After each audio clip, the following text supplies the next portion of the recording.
has undergone all of these ascetic practices, he starts thinking, I'm not getting anywhere in this way.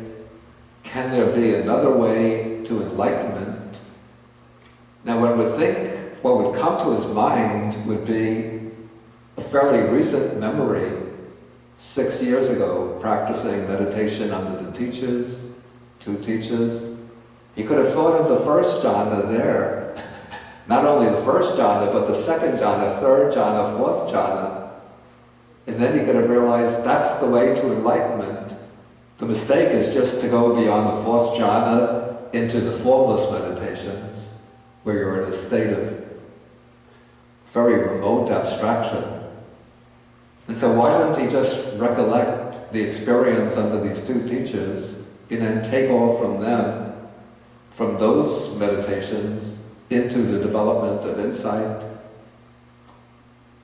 and then see that as the way. Instead of going back to this childhood sort of chance experience of the first jhana. What is the answer? Excuse me? You have a good point. Yeah. Somebody has a, let's see who has an answer. Okay, Surya. One thing, we just wanted to add that according to some of the Hindu meditation traditions, like when you start meditation, you straight away, like your first attainment is nothingness. So it doesn't go through a first jhana, second jhana, third jhana, fourth jhana, and you straight away go to nothingness. So the idea of that nothingness is not the same as the nothingness which you find on the Buddhist meditation stages. That's a possible answer, that the teachers that the Bodhisattva studied with didn't teach a step-by-step way to go, excuse me.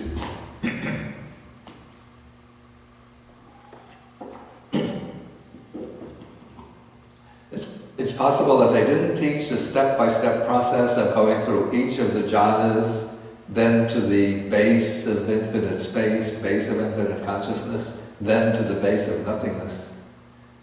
Even though in the Buddhist training, in order to get into these formless meditations, one goes through each jhana in turn, overcomes it, goes on to the next, then to the base of space, infinite space, base of infinite consciousness, base of nothingness, then to the base of neither perception nor non-perception. But possibly they taught a kind of meditation that would just take one straight away into the base of nothingness, base of neither perception nor non-perception. Okay, I think Treya has some.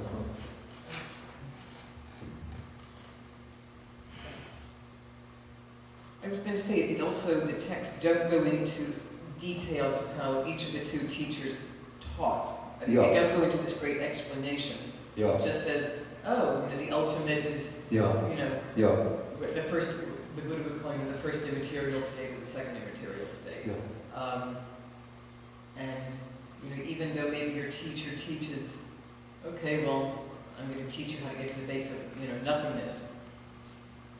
There's still probably stages you have to go through. Maybe the Buddha's unique in that he was like, I can put a name to these states. Maybe he noticed these different discrete states and decided to okay, I'll make it easy, like a step-by-step instruction. I mean, that's one of the things about Buddhism, which I used to love Taoism. It's fabulous, but there's not a lot of instruction on what to do. The Buddha is really here. It's almost like a cookbook. Here are the instructions. I'm making it very plain. And to just further maybe clarify my earlier point, when I said his teachings grew and matured. And this is just my thought, but I think that even though one becomes enlightened, it doesn't mean one doesn't continue to learn and to realize things. So I think his knowledge just accrued, and his teachings just got better. I think the way probably it's quite possible that, of course, when he achieves enlightenment, then he realizes everything that's essential to the enlightenment, but still there would be the matter of, we call pedagogical skills, teaching skills, which would be something that he could have learned over his career as a teacher, picking up more skills, more insight. different ways to present the path. Yeah. I always thought that he went back to the child. Yeah. And again, this is colored by my Christian upbringing. Yeah. Jesus saying you must become like a little Yeah. child. That's a good way. Because I think there's so much, Yeah. not that the traditions are the same, but all these religious traditions are seemingly looking for some way out. Yeah. Yeah. But that he was demonstrating in reaching back there, that he realized that there is a simplicity involved in when we make it so complicated, Yeah. and we teach it as if it can only be done if you do go through the first jhana and the intellectualizing of it. For me, this is hopeful. Yeah. It creates the possibility that those of us, myself included, who aren't doing this extraordinarily extreme Yeah. mental seeking of information from all the texts and following them Yeah. to such an intimate degree, might slip in by being committed with the innocence of really trying without having to know more. The child images are very valuable.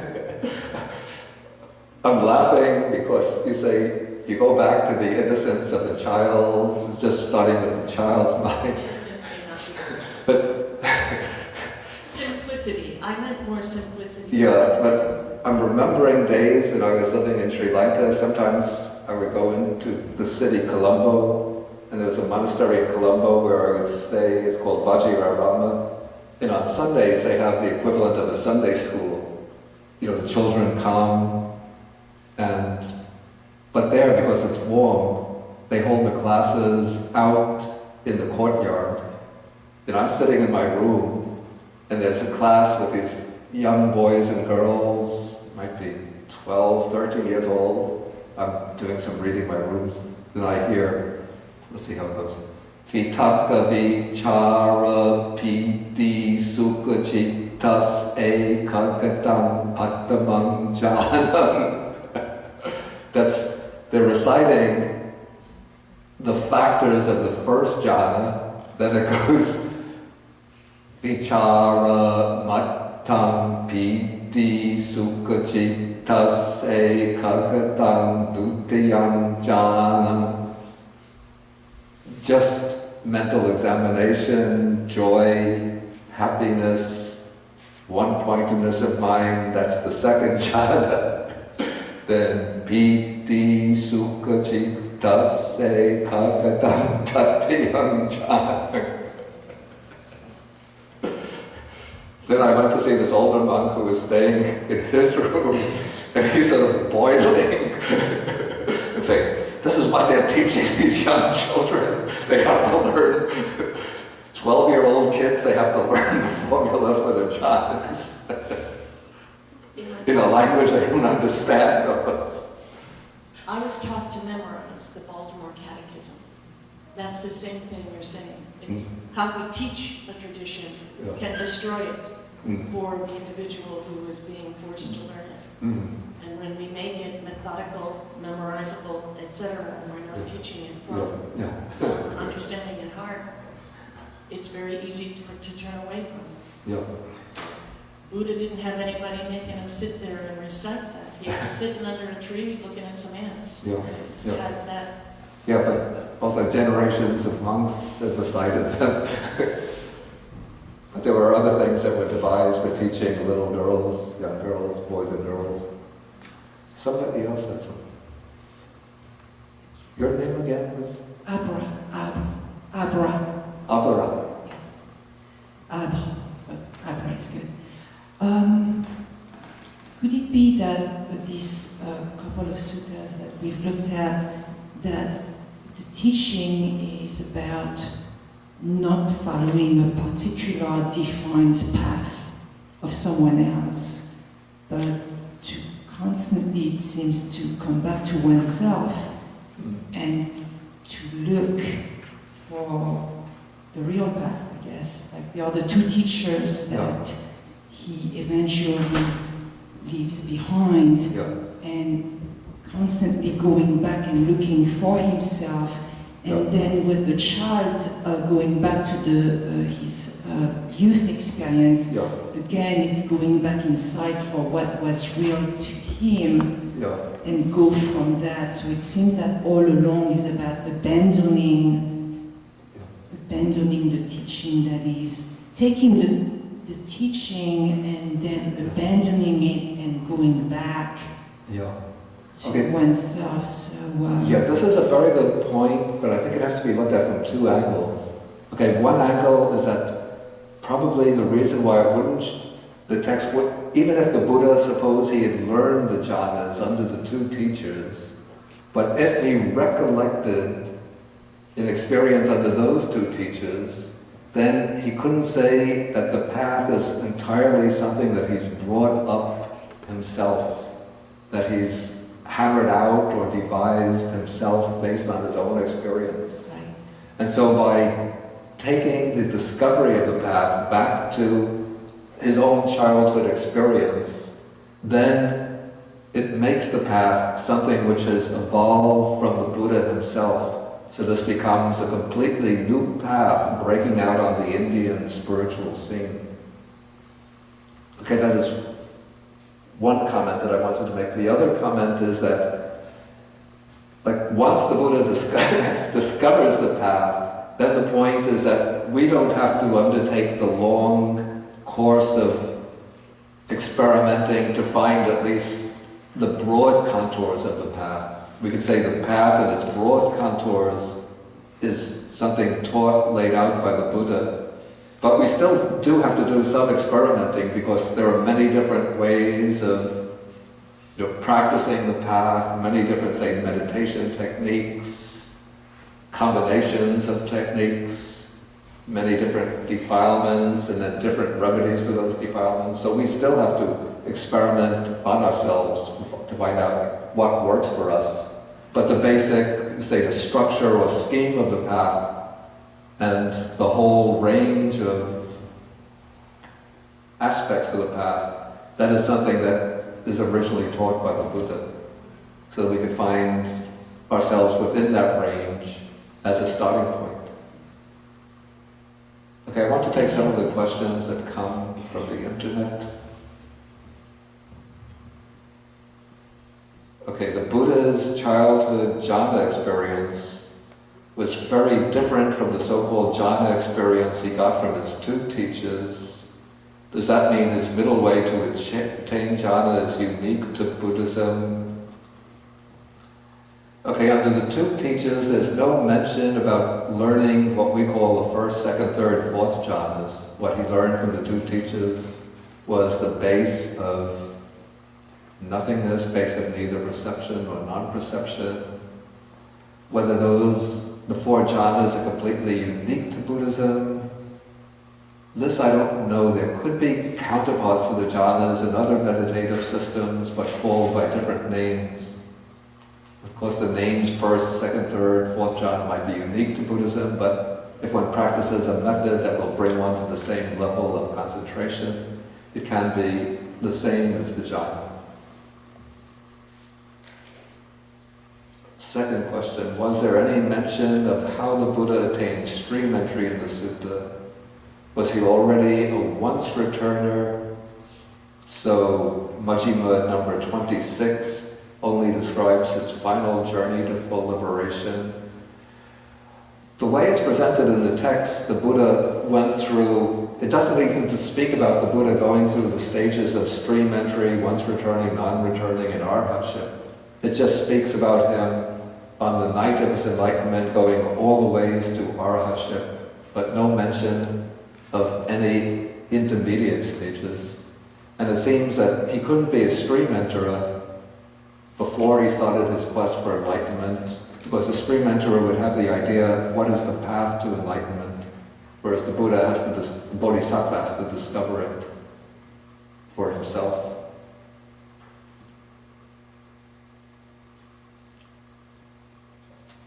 Okay, there are some meditation teachers who warn students about becoming attached to the joy of jhana, especially teachers of the dry insight schools.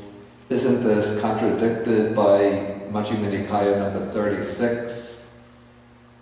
I'd say what's contradicted by Majjhima Nikaya number 36 is the idea that some teachers of the dry insight school say is that one shouldn't attain jhana because you might get attached to the joy. This gets to be a little complicated. Let me see if I can deal with the other questions quickly first. When do true disenchantment and dispassion arise? What are their causes? Is deep meditation required? It seems that all ascetics already feel that even if they feel this, even if they are not on the right path to nibbana. Okay, true, what's called disenchantment and dispassion are said to arise in the true deep sense out of deep insight.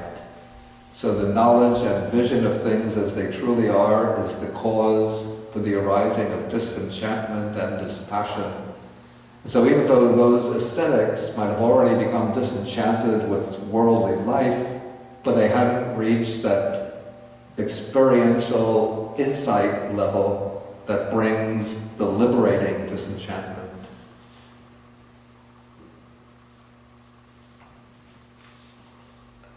Okay, there is a New Age trend to say that all religions are basically practicing the same thing. Is Buddhist samatha vipassana meditation really the same as the meditations of Hinduism, Jainism, Christian, Kabbalah, etc.? Again, this gets to be a rather big question. It's almost a question that needs a little bit like a lecture to handle. So I'll just pass over this one and come back to this one also. It's a little complicated. This is about attachment to the joy of jhana. Okay, what I would say is that there are different paths of practice within the Buddhist fold. So some paths emphasize going directly into insight, others emphasize the path of jhana. The way the Buddha presents his own discovery of the path, it includes the jhanas up to the fourth jhana. And the way I see it is because for the Buddha to achieve full enlightenment as a Buddha, he has to achieve at least the three knowledges: the recollection of past lives, the divine eye by which he sees how beings pass away and take rebirth according to their karma, and then he has to reach full arhatship through the elimination of the asavas. And so to gain all three knowledges, the usual secure foundation is the fourth jhana. And so the Buddha has to go through and master the four jhanas before he develops wisdom. Okay, some dry insight, I've heard some dry insight teachers say that one shouldn't practice the jhanas. They're very dangerous because you can experience joy through them, joy and happiness, and then you become attached to that joy and happiness. That would be, I would say, wrong instructions. What I would say is that what's proper, a dry insight teacher could say that there is a path of dry insight which doesn't involve the jhanas. If one feels inclined to the path of jhana, one should follow that way. But don't become, even a teacher of jhana will say, don't become attached to the joy. But don't cling to it, but experience it, then let it go to go further. But what's important to know is that the way the Buddha structures his path, he uses higher types of happiness and pleasure as an inducement to overcome grosser types of happiness and pleasure. And so normally we find happiness and pleasure in sense enjoyments.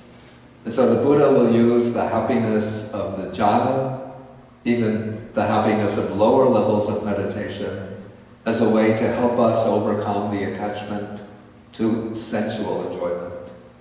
Then suppose somebody achieves the first jhana, then the Buddha will say, the pleasure and happiness of the first jhana is relatively gross.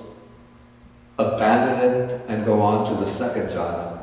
And in this way, he'll lead them through third jhana, fourth jhana, even to the formless meditations. And at some point, he'll say, even the pleasure of samadhi is gross, the pleasure of insight is better, superior. And then he'll teach how to overcome the jhanas through the practice of insight. Until finally, at the last stage, he'll say, even the pleasure of insight is gross, the pleasure or happiness of nibbana is superior. Then when the person achieves nibbana, then they'll know for themselves that there's no happiness or pleasure superior to that. Okay, so that's the way I could understand the relation.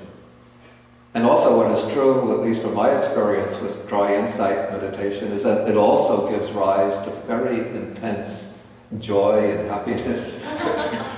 It's not, they use the word dry, but it brings a lot of, when the mind really gets well concentrated through insight, it brings a lot of happiness and joy. But then if one becomes attached to that joy of insight, then one starts to come down. And so in order to progress further, even on the path of insight, one has to let go of one's attachment to the joy. And as one lets go of each level of attachment to joy, it brings deeper, fuller, more satisfying levels of joy. Okay, I think we'll take one question. How does no self fit in? Say the question. How does no self fit into this? How did no self fit into this?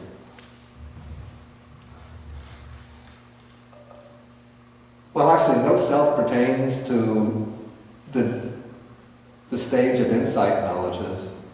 But in this sutta, in both suttas, there's no mention of not self, because it's not dealing with what the Buddha actually realized through insight. I don't understand no self, so I'm just trying to figure out if I'm also working with another teacher who's asked me to look at the experience from the point of view of 5 aggregates to see if there is self. And to look at life in terms of its illusory qualities. In terms of what? The illusory qualities? Yeah. So then, who's experiencing the Dhamma? I mean, I think it's not, obviously there is some node there that has to get enlightened, and your and mine, everybody's node is different. Yeah, but I think we have to How does this keep. fit in? Yeah, please. I think we have to keep the questions pertaining to the material that I'm covering. A couple of weeks ago, I dealt in a lot of detail with the teaching of non-self. Actually, I think almost 2 whole classes I dealt with non-self. I think if they're put up on the internet, on this Ustream TV. Which sutta? Which one was that? It was in relation to Sutta number 22. Thank you. Not the first class on that. It could have been the second and the third classes. The second part of the second class, and then I think the third class was almost entirely on non-self. Okay, thank you. I appreciate it. If we come to, in fact, we'll come to non-self when I take Sutta number 28, then you get another chance.